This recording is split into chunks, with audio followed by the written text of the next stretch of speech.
भगवान की स्थापना हुई होती है, जहां शिव विराजमान होने वाले हों या भगवान शिव जहां विराजमान हो चुके होते हैं, उस भूमि पर शंकर निरंतर भ्रमण करते रहते हैं। शिव वहां घूमते रहते हैं, शंकर वहां घूमते। आपका गांव में शिवलिंग है? जितने लोग आस्था चैनल पर कथा सुन रहे हैं, जितने फेसबुक के ऊपर श्रवण कर रहे हैं, अपने अपने नगर में शिवलिंग देखिए, शंकर का शिवालय देखिए कि हमारे नगर में, हमारे क्षेत्र में, हमारे मोहल्ले में, हमारी कॉलोनी में, हमारे गांव में, हमारे खेड़े में कितने शिवालय बने हुए हैं, कितने शिवालय।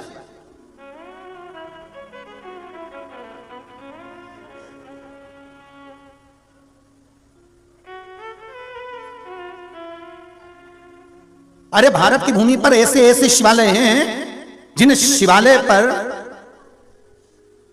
सुबह रात को ताला लगा और सुबह जाकर दर्शन करने के लिए शिवालय का दरवाजा खुलता है तो शिवलिंग पर जल चढ़ा मिलता है। उनका भी वर्णन आएगा, उनका भी स्मरण आएगा। भारत की भूमि पर ऐसे शिवालय हैं कि जहां शंकर भगवान के शिवलिंग पर बिजली गिरती है और शंकर के टुकड़े हो जाते हैं, और एक ब्राह्मण, एक मंदिर का पुजारी, सेवा करने वाला मक्खन से शिवलिंग को जोड़ देता है, वो बिजली महादेव मना लिया।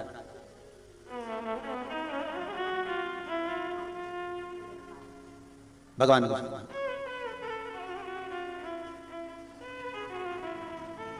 भारत की भूमि पर ऐसे शिवालय हैं जिस शिव मंदिर के पास में कभी चोर पहुंच नहीं सकता, उसके 100 बीघा के क्षेत्र में प्रवेश नहीं कर सकता।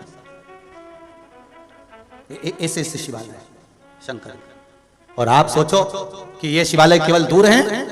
शिव महापुराण की कथा कहती है, आप जिस मंदिर में जाकर व्रत कर रहे हो, साधना कर रहे हो, पूजन कर रहे हो, और भारत की भूमि के जितने लोग, देश और विदेश में बैठे हुए जितने लोग पशुपतिनाथ का व्रत कर रहे हैं, सोमवार की सोमवार जाकर सुबह के समय थाली ले जाकर शंकर जी की आराधना करना, शाम को उसी थाली को लेकर जाना, 6 दिए साथ में, मीठे का प्रसाद साथ में लेकर गए, 3 हिस्से करे, 5 दिए मंदिर में लगाकर पूजन कर वापिस आए, एक हिस्सा प्रसाद का एक दिया लेकर दरवाजे पर लगाया, अंदर जाकर भोजन प्रसाद ग्रहण करा, मीठा प्रसाद पाने के बाद। तो जिस शिवालय में आप पशुपति व्रत कर रहे हो, वो व्रत करने वाला वो मंदिर भी कम नहीं है जहां आप जाकर 5 दिए लगा रहे हो। अगर शिव बुलाए हैं उस मंदिर, आपके नगर में इतने सारे मंदिर हैं और किसी एक मंदिर में आप जा रहे हो, तो सोचो कि इस मंदिर में क्यों जा रहे हो? शंकर जी ने बुलाया है।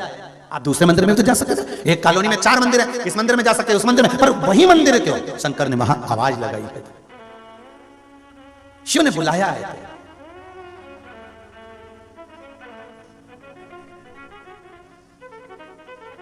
और शिव अगर बुलाए हैं,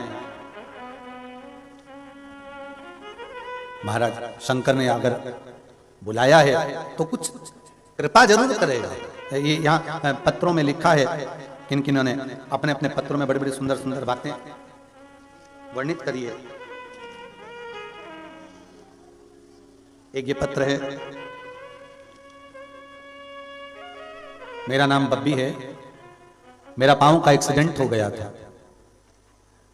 हड्डी टूट गई थी पांव की, डॉक्टरों ने कह दिया था तुम कभी चल नहीं पाओगे। हड्डी भी टूटी तो ऐसी जगह से टूटी कि आपका पूरा पांव बेकार हो गया है, आप चलने के लायक नहीं रहोगे। पर शंकर भगवान की कृपा से ऑपरेशन हो भी गया तो तुम चलोगे नहीं, ये डॉक्टर बोल दिए थे, लिखा है। कुछ पकड़ कर टेक कर चलो वो बात दूसरी है, पर मेरे शंकर जैसा डॉक्टर दुनिया में कोई नहीं होगा। ऑपरेशन भी कराया तो मैंने शिव जी के भरोसे पर करवाया, और करवाने के बाद शंकर का श्री शिवाय नमस्तुभ्यम बोलती बोलती पूरे समय ऑपरेशन करवाती रही, और बाबा की कृपा ऐसी रही है कि अब मैं खूब प्रेम से चल भी रही हूं, मैं कोई चीज पकड़ कर नहीं, टेक कर नहीं चल रही। ये पत्र शिव कृपा किसको कहते हैं महाराज? शंकर की दया किसको कहते हैं? अगर शिव मंदिर में भगवान शंकर बुला रहे हैं आपको, शिवालय में आप जा रहे हैं, शंकर के मंदिर में 1 लोटा पानी चढ़ा रहे हैं, इतने शिवालय, इतने मंदिर, इतने देवालय, कितने शिवालय हैं आपके गांव में? कितने शिवालय साहब? आप देखो तो सही अपनी कॉलोनी में 4 से 8, और कितनी प्रसन्नता की बात है। मैं बहुत बहुत ज्यादा प्रसन्नता का विषय वर्णन कर रहा हूं कि पहले मंदिरों में ना जाने कौन कौन से बाबाओं को बिठाने का क्रम चलता था, आजकल मंदिरों में शंकर को बिठाने का क्रम वापिस चालू हो गया कि शिव मंदिर के अंदर आ कोई से भी भगवान का मंदिर है पर उसमें शिवालय जरूर हो, शंकर जरूर हो, शिव विराजमान। पहले लोगों ने शंकर जी को बाहर निकाल दिया था, आज शिव अंदर भी आ गया और आपके दिल में भी आ गया। इसकी प्रसन्नता होना चाहिए कि शिव आपके भीतर प्रवेश कर गया है, शंकर आपके भीतर उतर गया है। किसी भी शिवालय में जाओ, कोई शिवालय साधारण नहीं है, कहीं भी शिवालय, वहां मेरा शंकर, मेरा ओघड़ी, मेरा भोलेनाथ भ्रमण करता रहता है। शिवालय मेरा शंकर घूम रहा, भ्रमण। इसीलिए शायद माताएं जब पशुपति व्रत करती है तो शिव को दिल से रिझाती है, दिल से। भोले मेरे कीर्तन में आना पड़ेगा, वचन दिया तो निभाना पड़ेगा। तांबे के हंडे में ताता धरा पानी, भोले मेरे कीर्तन में नहाना पड़ेगा, वचन दिया तो निभाना पड़ेगा। भोले मेरे कीर्तन में आना पड़ेगा, वचन दिया तो निभाना पड़ेगा। भोले मेरे कीर्तन में आना पड़ेगा, वचन दिया तो निभाना पड़ेगा। भोले मेरे कीर्तन में आना पड़ेगा, वचन दिया तो निभाना पड़ेगा। भोले मेरे कीर्तन में आना पड़ेगा, वचन दिया तो निभाना पड़ेगा। वचन दिया तो निभाना पड़ेगा, वचन दिया तो निभाना पड़ेगा। ओ वचन दिया तो निभाना पड़ेगा, वचन दिया तो निभाना पड़ेगा। ओ भोले मेरे कीर्तन में आना पड़ेगा, वचन दिया तो निभाना पड़ेगा। भोले मेरे कीर्तन में आना पड़ेगा, वचन दिया तो निभाना पड़ेगा।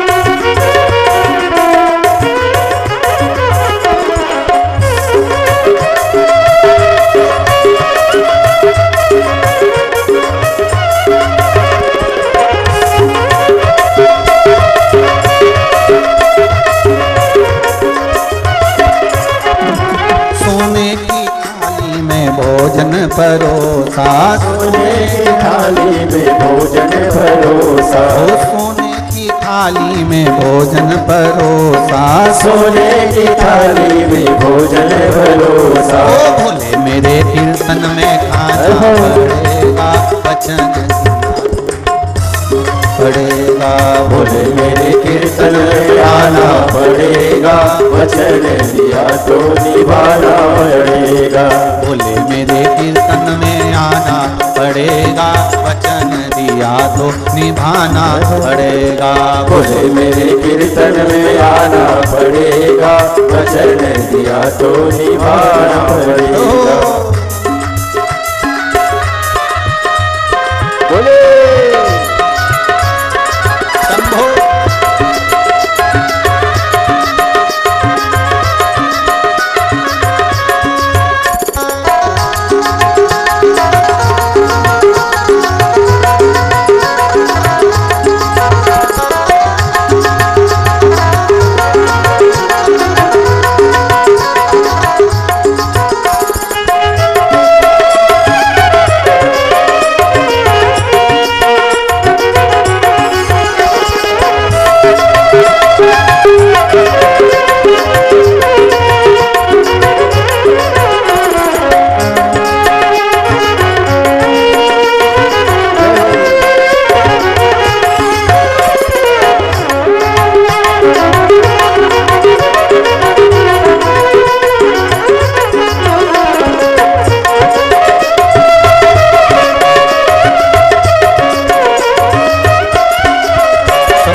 झाड़ी में गंगा जल पानी, सोने की झाड़ी में गंगा जल पानी, वो सोने की झाड़ी में गंगा जल पानी, सोने की झाड़ी में गंगा जल पानी। ओ भोले मेरे कीर्तन में पीना पड़ेगा, वचन दिया तो निभाना पड़ेगा। भोले मेरे कीर्तन में आना पड़ेगा, वचन दिया तो निभाना पड़ेगा। ओ भोले मेरे कीर्तन में आना पड़ेगा, वचन दिया तो निभाना पड़ेगा। भोले मेरे कीर्तन में आना पड़ेगा, वचन दिया तो निभाना पड़ेगा। ओ वचन दिया तो निभाना पड़ेगा, वचन दिया तो निभाना पड़ेगा। ओ वचन दिया तो निभाना पड़ेगा, वचन दिया तो निभाना पड़ेगा। अरे भोले मेरे कीर्तन में आना पड़ेगा, वचन दिया तो निभाना पड़ेगा। भोले मेरे कीर्तन में आना पड़ेगा, वचन दिया तो निभाना पड़ेगा।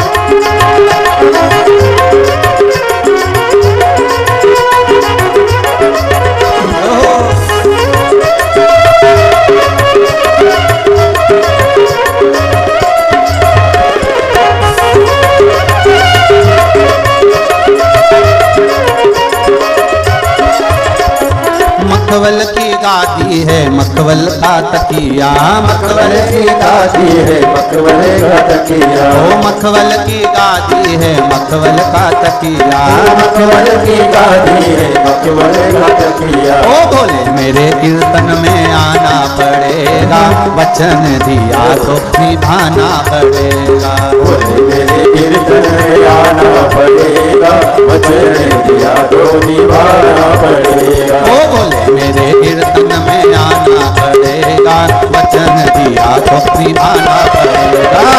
मेरे कीर्तन में आना पड़ेगा, वचन दिया तो निभाना पड़ेगा। ओ भोले मेरे कीर्तन में आना पड़ेगा, वचन दिया तो निभाना पड़ेगा। मेरे कीर्तन में आना पड़ेगा, वचन दिया तो निभाना पड़ेगा। हर हर महादेव हर। भगवान शिव की कथा कर रही है कि आप जिस शिवालय में जाते हो, जिस शिवालय में पहुंचकर आप भगवान शंकर की आराधना करते हो, जिस शिवालय में पहुंचकर आप शिव की स्तुति करते हो, जिस शिवालय में पहुंचकर आप शंकर को जल चढ़ा रहे होते हो, वो शिवालय कोई साधारण नहीं होता। भले आपके मोहल्ले का, आपकी कॉलोनी का, आपके क्षेत्र का, आपके गांव का शिवालय हो, पर शिवालय तो शिवालय हो, शंकर तो शंकर।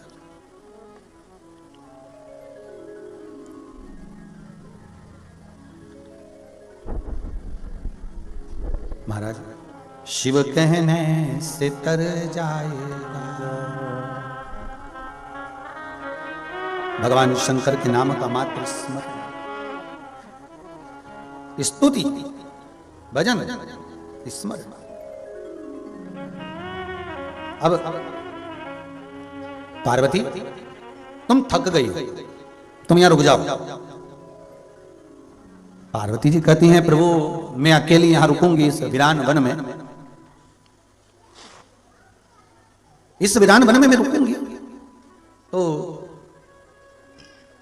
कहां श्रेष्ठता होगी। शिव जी ने कहा रुक जाओ। भगवान शंकर ने नंदी को रोका, आवाज लगाई, कुंड नामक गण को बुलाया, आप आओ। कुंड ने आकर कहा बोलिए भोलेनाथ आज्ञा दीजिए। पार्वती मैया यहाँ रुकी हैं, आप एक काम करो कि पार्वती जी के साथ में आप यहाँ विराजमान हो, थोड़ा रुकिए, उनकी रक्षा करना, ध्यान रखना, आप यहाँ पर विराजमान होइए। कुंड वहां पर रुक गया। विरक कार्तिकेय को ढूंढने के लिए शंकर भगवान निकले, 10 साल निकल गए, शिव जी ढूंढ के ही नहीं आए। कितने वर्ष? 10 वर्ष निकल, विरक कार्तिकेय नहीं, क्योंकि वो महाकाल वन में विरक कार्तिकेय जी थे, पर जैसे ही मालूम पड़ा कि माता पिता मुझे ढूंढने के लिए आए हैं, तो वो सीधे सेलम चले गए, जहां पर शिव मल्लिकार्जुन के रूप में विराजमान। सेलम विरक कार्तिकेय नहीं। अब बेटा तो मिल नहीं रहा था, ऊपर से मालूम पड़ा पति और खो गया।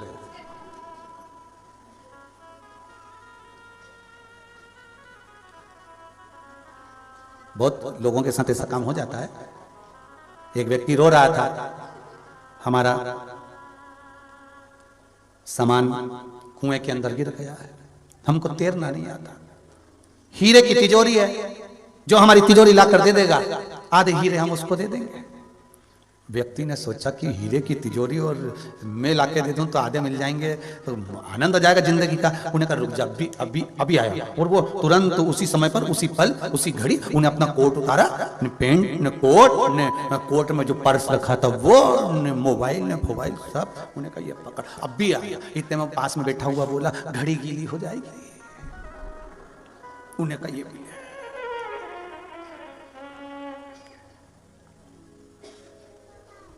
अब तुम जब चढ़ के आओगे, गले की चेन कहीं टकरा गई, टूट गई, तो अब भी आया। और वो जो कुएं में कूदा, नीचे गया, तिजोरी तो नहीं मिली ना, भाटा जरूर मिल गया, तिजोरी तो नहीं मिली।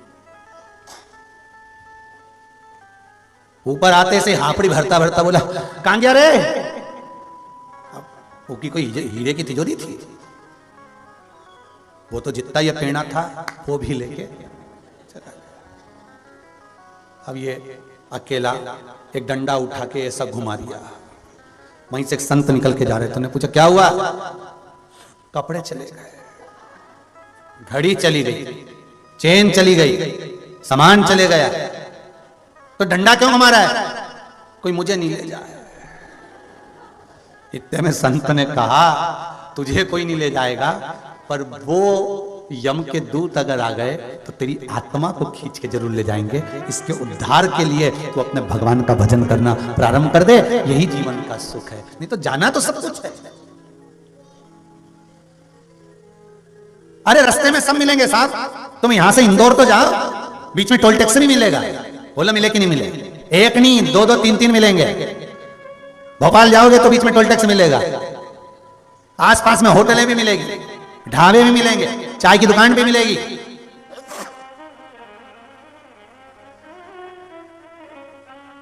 और तुम अगर अकड़ में आ गए और तुमने कहा हम तो रोड पे से कहीं नहीं जाएंगे, रोड हमारे काका जी, क्योंकि हमने गाड़ी का रोड टैक्स जमा करा, वो लिखा था ना रोड टैक्स, हमने जमा करा, अब हमें कहीं का रोड पे से हटा के बैठा। इतने में आ गए, वही उन्होंने कहा सीटी बजाएगी, हट रही है कि नहीं हट रही है? उन्हें फिर सीटी बजाई, और तुम तो कहते हमारे काका जी की रोड, हमने टैक्स जमा करा, काय को हट? तो वो कहेंगे हट रहा है, फिर उन्हें सीटी बजाई, हट जा, हमारे काका जी की हमने टैक्स जमा करा।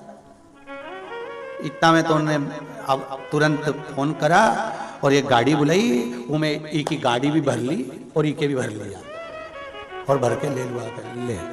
अब बताओ, तो उन्होंने कहा कि साहब हमने तो टैक्स जमा करा था। तो भले तुम टैक्स जमा करो, पर रोड तुम्हारे काका जी की नहीं है, ये तो चलने के लिए है कि इस पे चलते जाओ। उसी तरह ये मनुष्य की जो देह है, तुम सोचो कि ये ठहर जाए अपने काका जी की है, तो ये केवल चलने के लिए है। इससे पार उतरते जाओ, भगवान के पास पहुंच जाओ। और तुम सोचो हमारे काका जी की हम तो आगे बढ़े ही नहीं, बढ़े ही नहीं। अब तुम में से कितने लोग थे जो रोड पे आगे नहीं बढ़े? बचपन था, जवानी आ गई, जवानी से अधेड़ी आ गई, अधेड़ी से बुढ़ापा आ गया। रोड पे बढ़ते चले जाओ, टैक्स जमा करते चले जाओ। टैक्स कौन सा? बचपन था पढ़ाई कर लो, जवानी आ गई तो थोड़ा सा कमाई भोग विलास में डूब गए, अधेड़ी आ गई बच्चों को बड़ा करने में लग गए, बुढ़ापा आ गया तो जोड़ जोड़ के रख लिया, सब टैक्स जमा करा, बाद में सब यही छोड़ गए और रोड वहीं पड़ी की पड़ी रह गई। और जो अंदर की गाड़ी थी वही, और सीटी मारने वाले ने सीटी मार दी ऊपर से, उन्हें सीटी मारी कि सीटी बंद हो गई। अंतर। और फिर निवेदन है, वो सीटी मारे और तुम्हारी गाड़ी आगे बढ़े, उससे अच्छा है बढ़ाते चलो, बढ़ते चलो।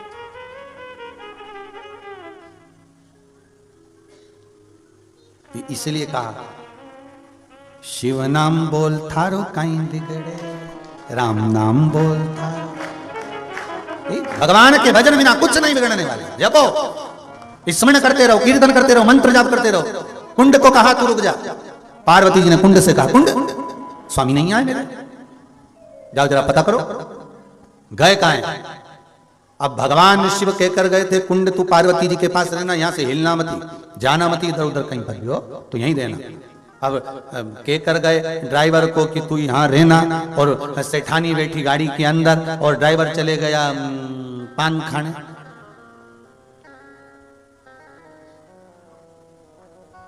सेठ जी तो बोले थे कि यहीं रहना।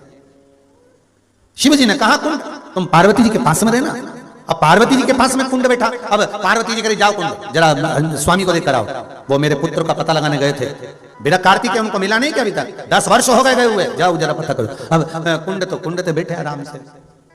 अब नंदी का स्वरूप आप जानते हो कि उनके 2 सींग थे और मुख बेल का था। श्रृंगी को भी जानते हो, दुबरे पतरे से हड्डियों के ढांचे जैसे थे। भृंगी को भी जानते हो, भृंगी भी हड्डी के ढांचे। अब उनका मुख अलग, ये सदी स्वरूप अलग। और कुंड कैसा था, तो का कुंड कैसा था, तो के 10-20 मल्लाहों को मिला दो, अच्छे अच्छे पहलवानों को, और उनके शरीर को एक कर दो, और कुंड वैसा था बैठा, और कान उसके बड़े बड़े, और वो भी ऊपर से नीचे की ओर लटके।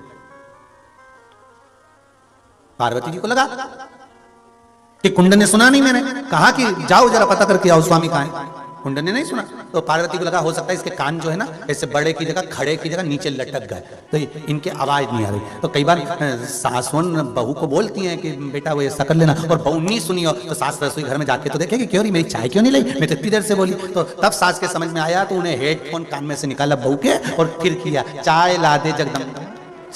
तो इनको लगा कि ये जो कान थे वो सीधे खड़े थे, तो लटक गए, लटकने के कारण इनके सुनाई दे ही नहीं रही।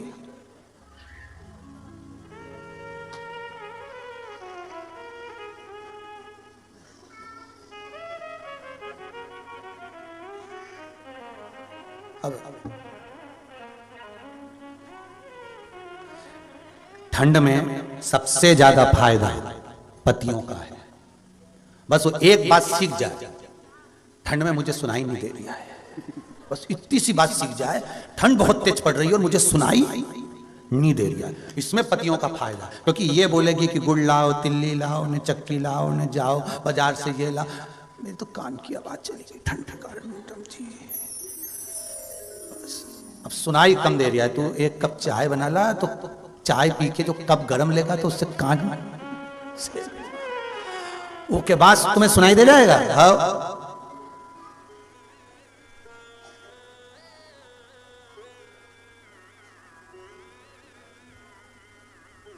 पति बोले तुझे ठंड नहीं लग रही, मैं तो तुम्हें देख देख के जल रही हूं। अब जब आग लगी हृदय में तो फिर ठंड कहां लगेगी। इसलिए जितने जलने वाले हैं ना, इनसे कह दो ठंड में अच्छे से जल लो, ठंड नहीं लगेगी। अब पार्वती जी को लगा ये जाता क्यों नहीं है, शिव जी का पता लगाता क्यों नहीं, जाना चाहिए इसको, शिव जी का पता लगाने जाना चाहिए, जा क्यों नहीं रहा। अब कान लटके थे नीचे की ओर, अब पार्वती जी को लगा, पार्वती जी ने उसके कान ऊंचे करे, और ऊंचे कर कर पार्वती जी बोली शंकर जी का पता लगा, मेरे स्वामी कहां गए, 10 साल हो गए उन्हें, पता लगाने गए थे पुत्र का, अभी तक नहीं आया। कुंड नहीं हिला। कहीं कहीं के घर में छोरा छोरी ऐसे ऐसे हैं। दादी रजाई में बैठी बैठी बोले जा लाइट बंद करिया, बगल में छोरी बैठी पोती देख रही है, दादी बोल रही लाइट बंद करिए, ये भी इतनी चतुर, दादी ने हिलाया लाइट बंद करिया, तुम तो पूरा स्वेटर पहनी हो ना दादी, टोपा भी पहनी हो ना दादी, तुम नहीं चली जा, छोरी पड़ी नीचे। और जैसे ही मम्मी ने आवाज लगाई गाजर का हलवा बनाए, चौका में डायरेक्ट रसोई घर में डायरेक्ट। अब यहाँ कुंड जो है वो हिलने को तैयार नहीं, वो पड़ा हुआ है, सुन रहा है। पार्वती जी ने कहा कुंड तुमसे कह रहे हैं, तुम शिव जी का पता लगाओ, स्वामी कहां गए जरा मालूम तो करो, जाओ जरा। अब कुंड हिले ना। अब जब कुंड नहीं हिले, जा नहीं रहे हैं, एक जगह पड़े हुए हैं, बैठे हुए हैं, पर हिलने को तैयार नहीं। अब फिर जाओ कुंड नहीं। आ गया मां पार्वती को क्रोध, और माता पार्वती जी को जब क्रोध आया, और क्रोध आते से माता पार्वती क्रोध में लाल हो गई, क्रोध में लाल। और क्रोध में लाल होकर माता पार्वती जैसे ही क्रोध में लाल हुई, और क्रोध में लाल होकर माता पार्वती ने कहा कुंड मैं तुम्हें श्राप देती हूं कि तुम मृत्यु लोक में जाकर विराजमान, वहां भैरव बनकर तुम विराजोगे। कुंड मृत्यु लोक में आ गए। महाराज रो रहे हैं, मां कृपा करो, मुझे स्वामी कहकर गए थे, मुझे भगवान बोल कर गए थे, मुझे प्रभु कहकर गए, मुझे भगवान कहकर गए कि तुम माता के पास में रहना, माता के करीब रहना। फिर क्यों मैं जा सकता हूं, कैसे जाऊं मैं मां, आप बताओ। माता ने तो श्राप दे दिया, पर कुंड ने पूछा मां कुछ करुणा करिए। मां ने कहा तो एक शिव की आराधना शिवलिंग के रूप में करना, बाबा तेरे को दर्शन देने के लिए वहां आएंगे। और कुंड ने वहां शिव की आराधना में अपना जीवन लगाया। शिव जी आकर प्रकट हो गए, शंकर जी जैसे प्रकट हुए। कुंड ने कहा प्रभु मां ने मुझे श्राप दिया है, आप इस श्राप से मुझे मुक्त कर दो। शंकर जी ने कहा क्यों चिंता करता है कुंड, तूने आद्य शक्ति जगत जननी जगदम्बा की सेवा करी है, रक्षा करी है, वहां बैठ कर आराधना करी है, और मेरी आराधना तूने करी है। शिव कहते हैं सुन कुंड, मैं तेरे लिए अपनी आद्य शक्ति के साथ शिवलिंग के रूप में यहां विराजमान हो जाता हूं। मेरा नाम कुंडेश्वर महादेव है, मेरा नाम कुंडेश्वर महादेव होगा। सुन कुंड, तेरे नाम के साथ मेरा नाम जुड़ेगा, और जीव जिस रूप में मुझे भजेगा, जो स्मरण जिस भाव से करेगा, वो भाव से मुझे प्राप्त कर ले। इसलिए 84 महादेव में कुंडेश्वर महादेव कौन से नंबर के, 40 नंबर कुंडेश्वर महादेव। भगवान शिव से पार्वती जी ने पूछा प्रभु आप कहां चले गए थे। शंकर उस भूमि पर चंदन वन में कुंड के सामने मुस्कुरा दिए, और कुंड से फिर पार्वती ने पूछा तुझे तो मालूम था ना कि शिव कहां गए हुए थे, तो तू बता शंकर कहां गए थे, शिव किस जगह विराज रहे थे, शंकर कहां पहुंच गए थे। तब कुंड ने माता पार्वती को सारा वृतांत सुनाया। शिव जी सुनकर प्रसन्न हो गए। इसलिए शिव महापुराण के अंतर्गत स्कंद पुराण में काशी खंड में 2 स्थानों का वर्णन बड़ा सुंदर है। एक महाकाल वन, दूसरा नंदन वन। महाकाल वन में कुंडेश्वर महादेव का जब वृतांत आता है, शिव मुस्कुरा देते हैं, शंकर मुस्कुराते, और दूसरा काशी की कौन सी भूमि, नंदन वन की वो काशी में ज्ञान ज्ञान का कुआं, ज्ञान की वापी, कि उस ज्ञान वापी का नाम जैसे ही सम्मुख में आता है, ज्ञान